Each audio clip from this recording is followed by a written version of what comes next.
Hello everyone, it's Shane Kanto here, your Wasteland reviewer, and I'm here to review a film that came out this weekend called Get Out. This is a really dark satirical horror film about race, and it was written and directed by Jordan Peele from Key and Peele.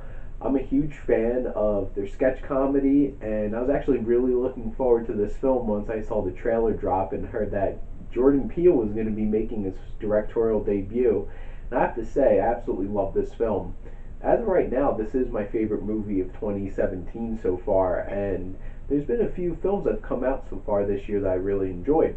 And thinking about what Jordan Peele did with this film, specifically from a directing standpoint, this was visually really well done, well paced, really smooth and put together, and everything was balanced so well between the horror elements, the thriller, and even the comedy that worked extremely well whenever it was dropped into the film. And this film definitely shows that he has a keen eye for directing and a really good sense of tones and being able to balance them, which is really hard when you're trying to meld different genres together. And along with his directing, his writing was really, really well done as well.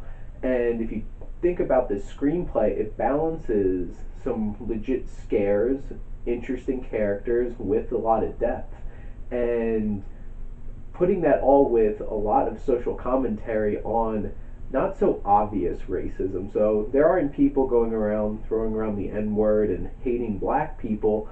It's that underlining bias that people have, and just like the really awkward things people might say that they think that they're trying to make things better, but they're really not. And this film captures that so well and captures that uncomfortableness that happens whenever somebody makes a comment like that. And the film was able to really portray that, and the script was so sharp and witty and scary and so well done. The characters really had a lot of depth. The main character, who you're following around through this film, you get a real sense of who he is and what makes him tick the way he does, and the supporting cast all around him do a fantastic job of really pulling things together. The acting in this was actually really well done, and Daniel Kaluuya, who portrays the main character, does a fantastic job of portraying that frustration with racial tensions and also that kind of letting things go attitude that a lot of minority people have to usually take on in a lot of situations when they're not in a position of having any control over things. And he does a fantastic job of being really believable in these situations. And he has some very heavy emotional scenes in this film too that were really well done. Allison Williams, who plays his girlfriend, just based on the trailers, yeah, she does a really nice job, and she seems like a really loving, supportive girlfriend in this film. But you actually get to see some depth and different aspects of her character that Allison Williams really pulls off a fantastic performance in this. And then the whole rest of the supporting cast, all of the white actors in this film, portray such an uncomfortable creepiness.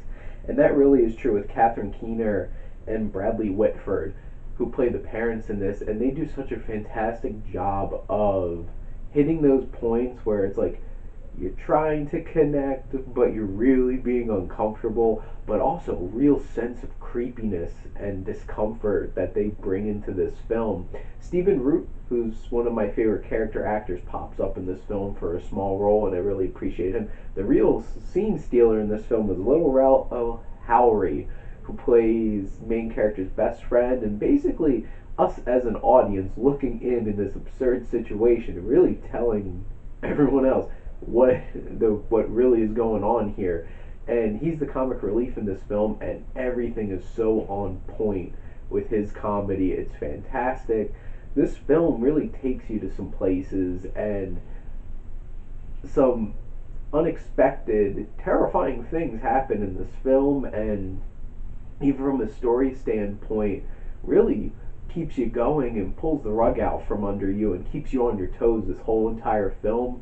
There's just such an atmosphere of dread and creepiness, and really akin to something like The Shining, which is really an atmospheric horror film where it really focuses on that atmosphere is what's most terrifying, and this environment in this film is really what brings that ambiance of like terror.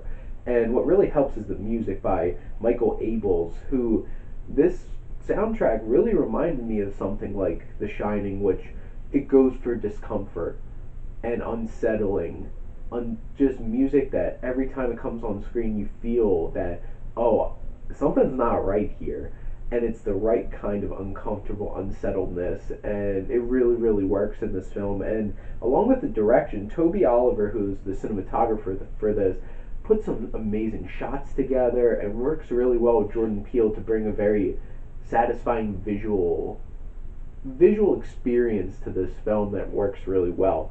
And one of the things I really have to give credit for is this film has a $4.5 million budget.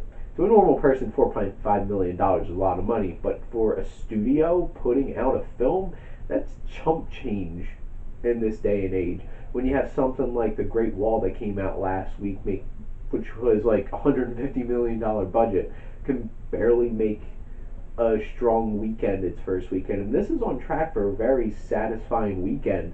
And you know what, this is going to make so much money, and I'm really glad it is, because I can't wait to see the next film that Jordan Peele puts out. I love this film, and this is going to be the first A plus that I give of 2017.